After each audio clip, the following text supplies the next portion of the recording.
नाज़रीन, आज की ताज़ा खबर के साथ आप सबसे रूबरू हूं मैं हिना जुबैर। और आज की ताज़ा खबर में जिन खास खबरों पर नजर रहने वाली है, सबसे अहम खबर महाराष्ट्र की सियासत के ताल्लुक से रहेगी। एकनाथ शिंदे अपनी बात पर कायम है। जुमेरात को ताकत का मुजाहरा करने के बाद अब महाराष्ट्र के डिप्टी स्पीकर और गवर्नर को एकनाथ शिंदे ने खत लिखा है, जिसमें उन्होंने 37 अरकान असेंबली की हिमायत का दावा कर डाला है। उधर एक और शिवसेना लीडर के बागी खेमे में शामिल होने की खबर आ रही है। फिर बात करेंगे बुलडोजर कार्रवाई पर होने वाली समाअत के ताल्लुक से। जी हां, उत्तर प्रदेश में बुलडोजर की कार्रवाई के मामले पर सुप्रीम कोर्ट आज समाअत करेगा। गुज़िश्ता दिनों यूपी हुकूमत इस मामले में हलफनामा दाखिल कर चुकी है। उसने हलफनामे में जमीयतुल उलमा हिंद की अर्जी की मुखालफत की है। फिर बात करेंगे अग्निपथ स्कीम के तहत फिजाइया में होने वाली तकर्रुरी के ताल्लुक से। जी हां, मरकजी हुकूमत अग्निपथ स्कीम पर लगातार आगे बढ़ रही है। इसी कड़ी के सिलसिले के तौर पर फिजाइया में इस स्कीम के तहत पहले बैच की तकर्रुरी के लिए रजिस्ट्रेशन का आज से बाकायदा आगाज हो रहा है। फिजाइया में तमाम इंदराज सिर्फ अग्निवीर वायु के जरिए ही होंगे। फिर आपको बताएंगे बिहार असेंबली के मानसून सेशन के ताल्लुक से। बिहार असेंबली का मानसून सेशन आज से शुरू हो रहा है। 5 रोजा इजलास 30 जून तक जारी रहेगा। इस दौरान अग्निपथ स्कीम समेत दीगर मामलों पर अपोजिशन हुकूमत को घेरने के लिए भी तैयार नजर आ रही है।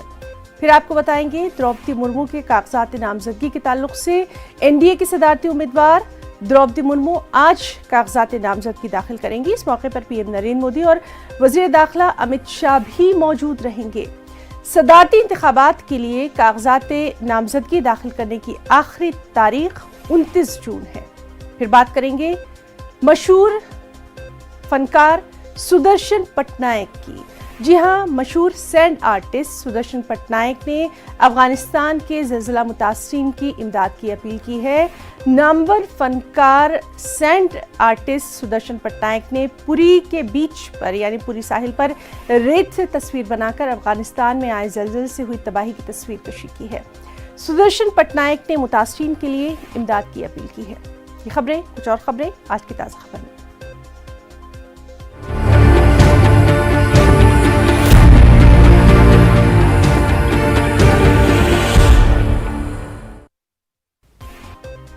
शिवसेना के खेमे में मची खलबली से महाविकास आघाड़ी हुकूमत पर बन आई है। हालांकि बागी खेमे को मनाने की हर मुमकिन कोशिश भी की जा रही है, लेकिन एकनाथ शिंदे हैं कि अपनी बात पर कायम हैं। उन्होंने जुमेरात को ताकत का मुजाहरा करने के बाद अब महाराष्ट्र के डिप्टी स्पीकर और गवर्नर को बाकायदा खत लिखा है, जिसमें उन्होंने 37 अरकान असेंबली की हिमायत का दावा किया है। खत में 37 अरकान असेंबली के सिग्नेचर्स भी हैं, दस्तखत हैं। एकनाथ शिंदे बागी खेमे के लीडर भी चुन लिए गए हैं। भारत गोखले को बागी ग्रुप ने खुसूसी नुमाइंदा मुकर्रर किया है। उधर खबरें ये भी हैं कि एक और शिवसेना लीडर के बागी खेमे में शामिल हो रहे हैं। चांदीवली से शिवसेना रुकन असेंबली दिलीप लांडे गुवाहाटी रवाना हो गए हैं। यानी अब बागी ग्रुप में अरकान असेंबली की तादाद 38 तक जा पहुंची है। शिवसेना की मुश्किलें हैं कि हर गुजरते दिन के साथ बढ़ती मालूम हो रही हैं। इस बीच थाने महानगर पालिका के 60 शिवसेना कॉरपोरेटर एकनाथ शिंदे के साथ जुड़ने को तैयार है। थाने में एकनाथ शिंदे की हिमायत में पोस्टर भी लगाया गया है।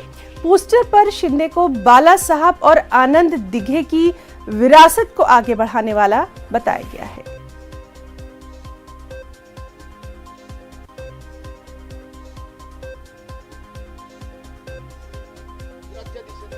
हमारी जो मीटिंग हुई, हमारी मीटिंग में जो सूरत हाल है उस पर बातचीत हुई और हम सिर्फ इतना ही कहना चाहेंगे कि कांग्रेस पार्टी जो है वो महाविकास आघाड़ी के साथ में है।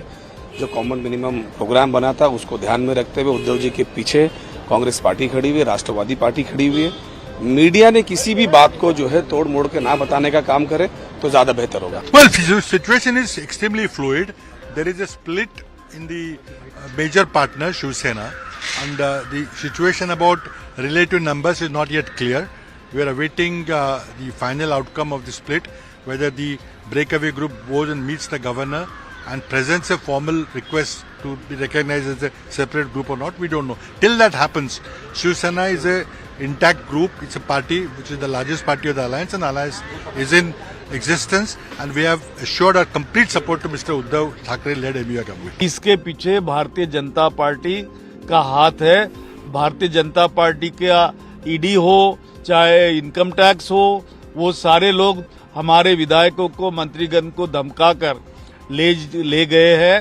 साफ तौर पे लग रहा है कि लोकतंत्र का खात्मा करने के लिए केंद्र सरकार एड़ी चोटी एक कर रही है।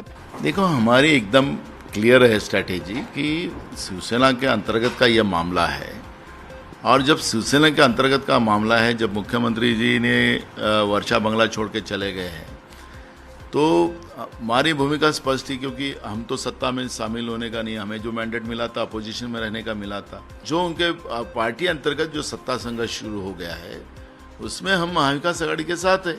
अगर मुख्यमंत्री जी को नहीं रहना है और दूसरे किसी उनके पार्टी के किसी को बनाना है, तो उनकी सोच है, और हम महाविकास आघाड़ी का, हम बीजेपी को सत्ता से रोकने के लिए हम उनके साथ हैं।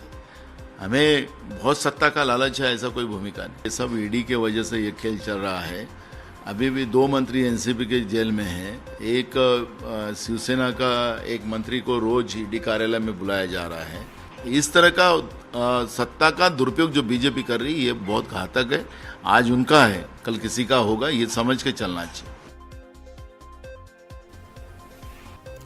बागी एकनाथ शिंदे की जानिब से डिप्टी स्पीकर और गवर्नर को खत रवाना किए जाने के बाद महाविकास आघाड़ी की मुसीबत है कि बढ़ती नजर आ रही है। न्यूज 18 ने एकनाथ शिंदे से फोन पर खास बातचीत की और उन्होंने वाजे कर दिया कि 12 अरकान को बर्खास्त करने का एनसीपी का मुतालबा नाकाबिले अमल है। क्या कुछ कहा है, क्या कुछ बातचीत है, आइए आपको सुनवाते हैं। Shinde sir, good morning. Vivek बोला न्यूज 18 से। हाँ सर, मैं पूछा जो आपने 37 का जो लेटर दिया है, उसमें से एनसीबी ने भी बोला कि 12 विधायक को इसमें डिसमिस कर दो सर। डिप्टी स्पीकर को दिया है सर, इसमें से क्या कहना है सर आपका? नहीं, ऐसा वो सस्पेंशन कर नहीं सकते जी सर, क्योंकि यहाँ पर 37 का जो ग्रुप है शिवसेना का, जी सर, वो वही मेन मेजोरिटी ग्रुप है। और दूसरी बात, जो सुनील प्रभु व्हिप उन्होंने जो लेटर दिया है, जी सर, सस्पेंशन करो डिप्टी स्पीकर को, उनको वैसा अधिकार नहीं है, क्योंकि वो माइनॉरिटी में है। ये जो गठनेता है जो चेंज किया, वो इलीगली चेंज किया, क्योंकि मेजोरिटी पूरी मीटिंग बुलानी पड़ती है एमएलए की, और उसके बाद ही गठनेता या व्हिप जो है चेंज किया जाता है। तो सुनील प्रभु को कोई अधिकार नहीं है ऐसी नोटिस या ऐसी पिटीशन डिप्टी स्पीकर के पास फाइल करने की।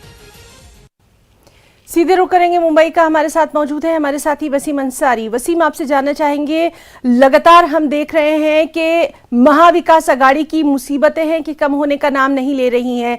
आज क्या कुछ अहम रहने वाला है? देखिए, आज का जो दिन है काफ़ी अहम है, क्योंकि आज ही के दिन शिंदे गढ़ के लोग जो है एक बड़ा फैसला ले सकते हैं। करीब 12 बजे एक बैठक होगी।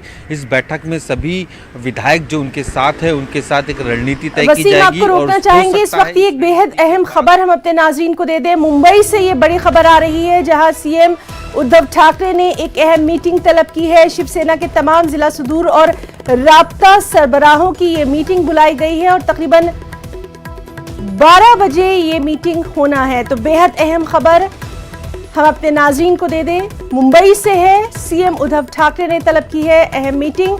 शिवसेना के तमाम जिला सुदूर और राब्ता सरबराहों की अहम मीटिंग तलब की गई है। 12 बजे ये अहम मीटिंग होना है। इसके ताल्लुक से भी लगातार हमारी नजर बनी हुई है। हमारे साथ हमारे साथी वसीम अंसारी भी मौजूद हैं, उनसे हम तमाम तर अपडेट जो है वो अपने नाज़रीन को पहुंचा रहे हैं। जी वसीम, आप अपनी बात जारी रखिए। हाँ, तो ये जो बैठक होगी 12 बजे एकनाथ शिंदे ग्रुप की तरफ से, इसमें इस बात पर भी फैसला लिया जाएगा कि सबसे पहले उन्हें एक पत्र तैयार किया जाएगा, एक लेटर तैयार किया जाएगा। ये लेटर राज्यपाल को भेजा जाएगा और ये बताने की कोशिश की गई कि ये जो सरकार है अब अलमत में है और हम अपना जो सपोर्ट है इस सरकार से लेते हैं और शिवसेना के सारे विधायक हमारे साथ हैं। इस तरह का एक लेटर लिखा जाएगा और ये लेटर अगर राज्यपाल के पास जाता है तो आगे की जो रणनीति है वो तय की जाएगी। जैसा अभी आपने कुछ देर पहले बताया कि शिवसेना की एक अहम बैठक सभी जिले के जो वहाँ के पदाधिकारी हैं उनको बुलाया गया है। खास करके आज के दिन इसमें सबसे अहम बैठक में सबसे बड़ा मुद्दा होगा कि किस तरह से जो बागी विधायक है उन पे कार्रवाई की जाए और उनके इलाके के जो भी विधायक जो बागी हुए उन पे किस तरह से लगाम लगाई जा सकती है, इस पर भी चर्चा की जाएगी। साथ ही सबसे बड़ी चुनौती जो इस वक्त पार्टी के सामने है कि 2/3 से ज़्यादा भी मेजॉरिटी जो एमएलएज हैं वो शिंदे ग्रुप के पास हैं। तो ऐसे वक्त में जो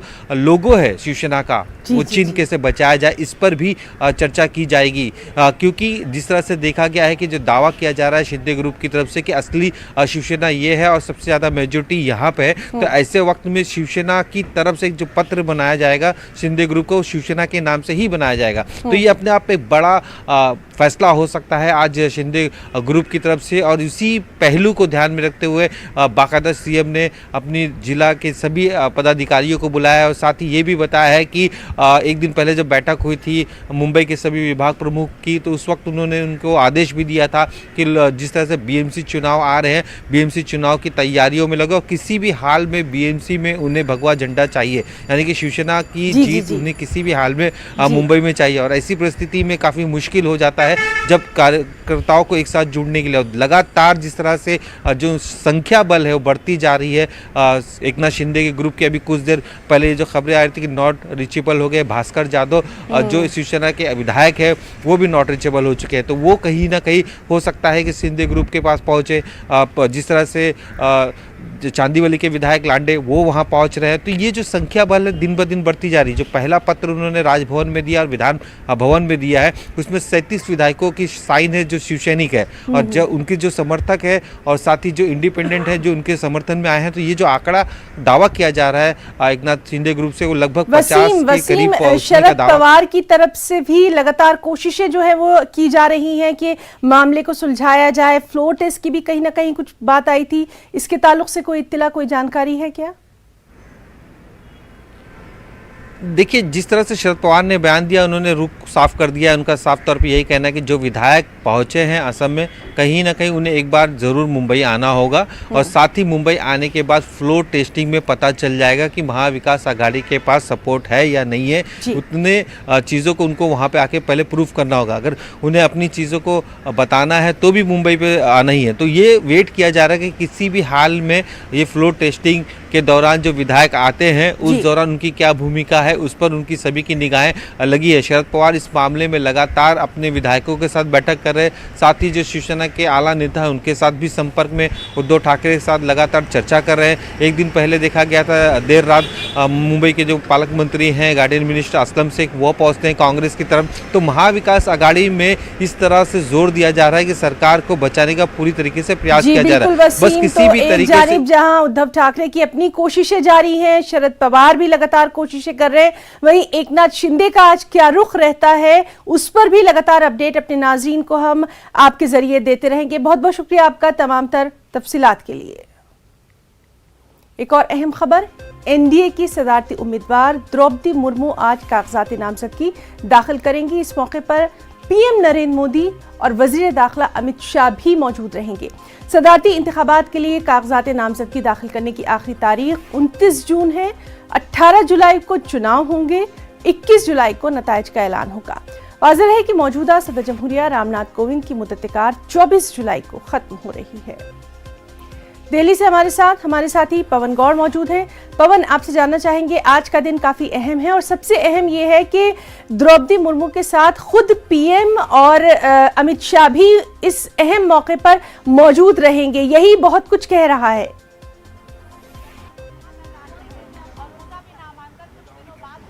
देखिए, आज जो एनडीए की राष्ट्रपति पद की उम्मीदवार हैं द्रौपदी मुर्मू, उनका नामांकन होने वाला है। दोपहर को 12:30 बजे संसद भवन के अंदर उनका नामांकन पत्र दाखिल किया जाएगा और उस समय बीजेपी और एनडीए के तमाम जो बड़े नेता हैं उनके साथ रहेंगे। प्रधानमंत्री नरेंद्र मोदी खुद उनके साथ नामांकन में रहेंगे, गृह मंत्री अमित शाह, बीजेपी अध्यक्ष जेपी नड्डा, उसके अलावा बीजेपी शासित राज्यों के तमाम जो मुख्यमंत्री हैं, वो चाहे उत्तर प्रदेश के मुख्यमंत्री योगी आदित्यनाथ की बात हो, चाहे उत्तराखंड के मुख्यमंत्री पुष्कर धामी की बात हो, हरियाणा के मुख्यमंत्री की बात हो, मध्य प्रदेश के मुख्यमंत्री शिवराज सिंह चौहान की बात हो, तमाम जो मुख्यमंत्री हैं उनके नामांकन में शामिल होने के लिए दिल्ली पहुंच चुके हैं और उनके नामांकन की प्रक्रिया में उनके साथ शामिल होंगे तमाम मुख्यमंत्री। प्रस्तावक भी बने हैं द्रौपदी मुर्मू के। तो ऐसे में तमाम जो बड़े नेता हैं बीजेपी के, वो इस नामांकन में शामिल होंगे। उनके साथ साथ जो एनडीए के नेता हैं वो भी इस पूरे जो नामांकन की प्रक्रिया है उसमें शामिल होने वाले हैं। चाहे जेडीयू के नेताओं की बात करें या एलजेपी के नेताओं की बात करें या जो अन्य जो पार्टियां हैं उनकी अगर बात करें तो वो इस नामांकन प्रक्रिया में शामिल होने वाले हैं। आज जो संसद भवन के अंदर होने वाली है। उसके अलावा एनडीए के अलावा जो नीतीश कुमार हैं बीजेडी के नेता और उड़ीसा के मुख्यमंत्री, जो नवीन पटनायक हैं बीजेडी के नेता और उड़ीसा के मुख्यमंत्री, उन्होंने भी अपने नेताओं को भेजा है। उन्होंने तमाम दलों से बातचीत भी की है द्रौपदी मुर्मू के समर्थन करने के लिए। तो ऐसे में एनडीए ही नहीं, एनडीए के बाहर के जो नेता भी हैं वो भी अपील कर रहे हैं और वो भी इस जो नामांकन की प्रक्रिया है उसमें शामिल होंगे द्रौपदी मुर्मू के में। इसके अलावा आंध्र प्रदेश की जो पार्टी है वहां जगनमोहन रेड्डी जो मुख्यमंत्री हैं उन्होंने भी अपना एनडीए के उम्मीदवार जो द्रौपदी मुर्मू है अपना समर्थन का ऐलान उनके लिए किया है। तो ऐसे में बहुत सारे जो नेता हैं, सिर्फ एनडीए ही नहीं उनके अलावा जो अन्य दल भी हैं उनके नेता भी जो द्रौपदी मुर्मू है उनको समर्थन दे रहे हैं। और अब बीजेपी के लिए जीत की राह जो है बीजेपी उम्मीदवार के लिए वो बड़ी आसान हो गई है। जी पवन गौड़, बहुत बहुत शुक्रिया अदा करना चाहेंगे आपका बेहद अहम तफसीली जानकारी के लिए।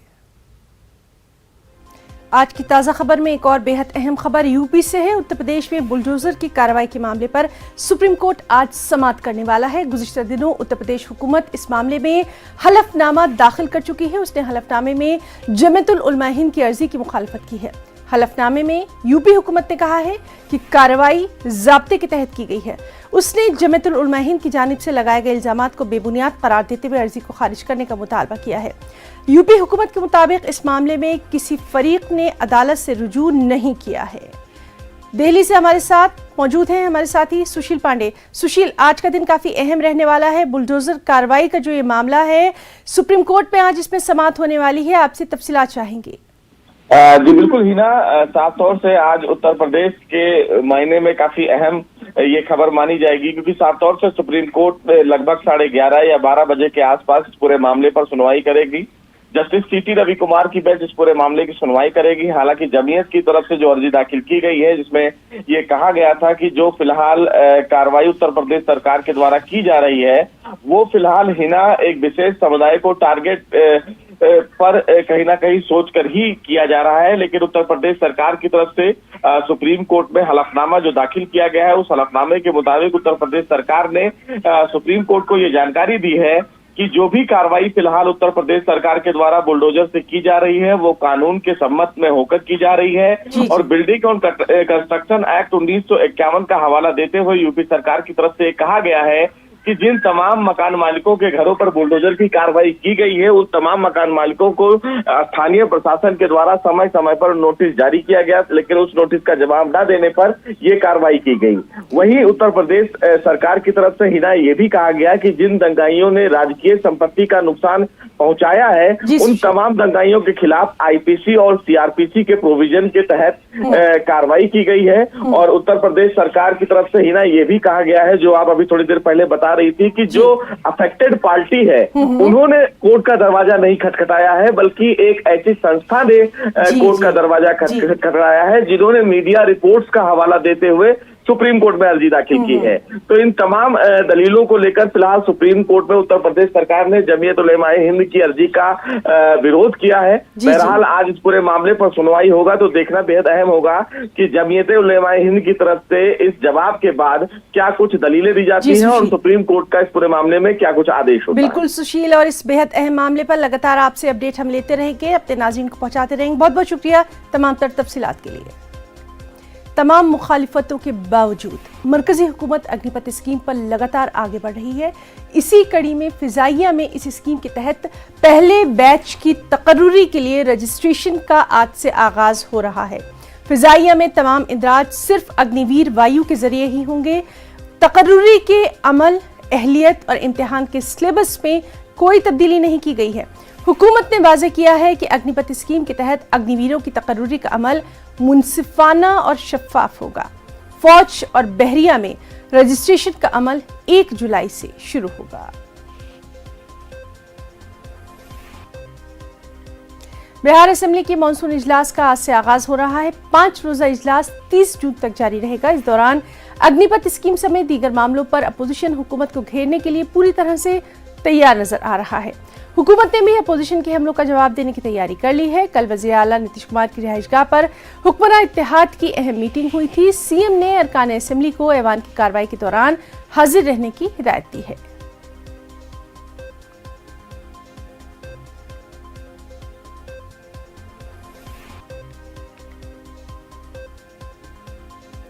हमारे साथ इस वक्त मौजूद हैं पटना से हमारे नुमाइंदे शैलेंद्र कुमार। शैलेंद्र, आपसे जानना चाहेंगे, आज से बिहार के मॉनसून सेशन का आगाज हो रहा है, शुरुआत हो रही है, काफी अहम रहने वाला है ये, क्या कुछ है इसकी डिटेल्स?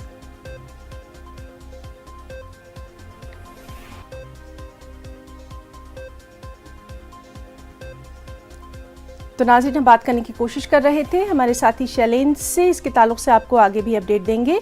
एक और अहम खबर, भगवंत मान की क़यादत वाली पंजाब हुकूमत का पहला बजट इजलास आज से शुरू हो रहा है। पहले गवर्नर के खिताब पर इजहार तशक्कुर पेश किया जाएगा, जिसके बाद इस पर बहस होगी। इजलास के दौरान अपोजिशन पार्टियां कांग्रेस, बीजेपी और शिरोमणि अकाली दल पंजाबी गुलकार सिद्धू मूसेवाला कत्ल केस को जोर शोर से उठाने की तैयारियों में है। इसकी वजह से हंगामे के भी पूरे आसार हैं। वज़ीर खजाना हरपाल सिंह चीमा 27 जून को बजट पेश करेंगे। इसके बाद बजट पर आम बहस होगी। ये बजट इजलास 30 जून तक चलेगा।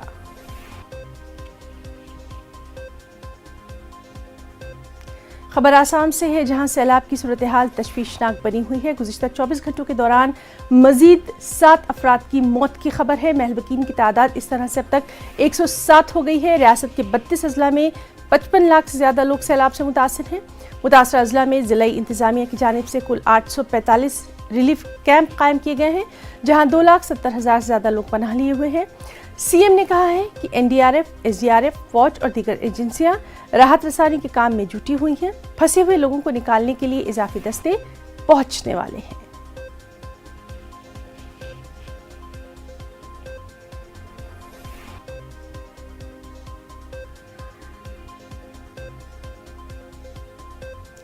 मशहूर सैंड आर्टिस्ट सुदर्शन पटनायक ने पुरी के साहिल पर रेत से एक बेहद खूबसूरत तस्वीर बनाई है और अफगानिस्तान में आए जलजले से हुई तबाही की तस्वीर कशी की है। साथ ही मुतासरीन के लिए सुदर्शन पटनायक ने इमदाद की अपील की है। वाज़ेह है कि अफगान में आए जलजले में 1000 से ज्यादा लोग हलाक हो गए हैं, हजारों लोग बेघर हो गए हैं।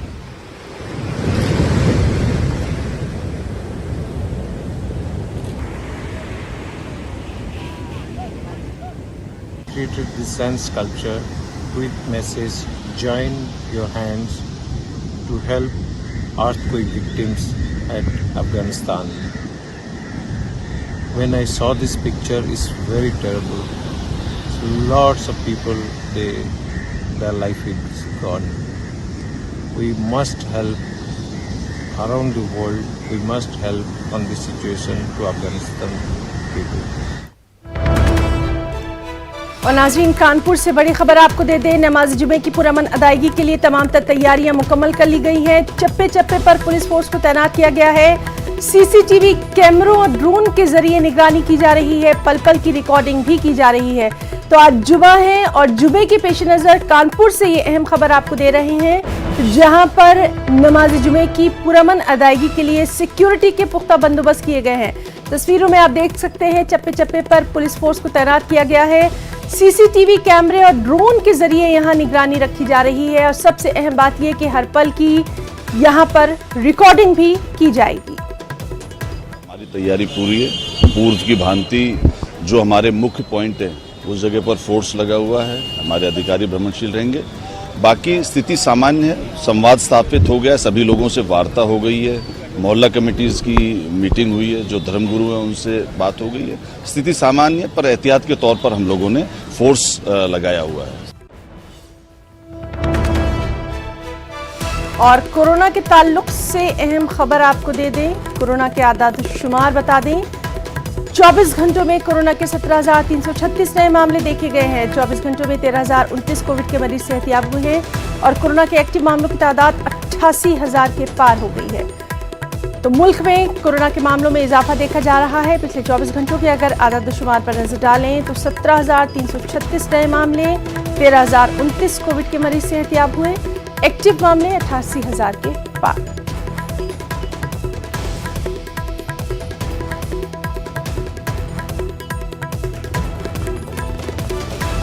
तो कोरोना के एक्टिव मामले 88,000 के पार हो गए हैं। लगातार कोरोना के मामले मुल्क में बढ़ते चले जा रहे हैं। 24 घंटों के आदाद-ओ-शुमार पर अगर नजर डालें तो 17,336 नए मामले, 24 घंटों में 13,029 कोविड के मरीज सेहतियाब हुए और एक्टिव मामले 88,000 के पार।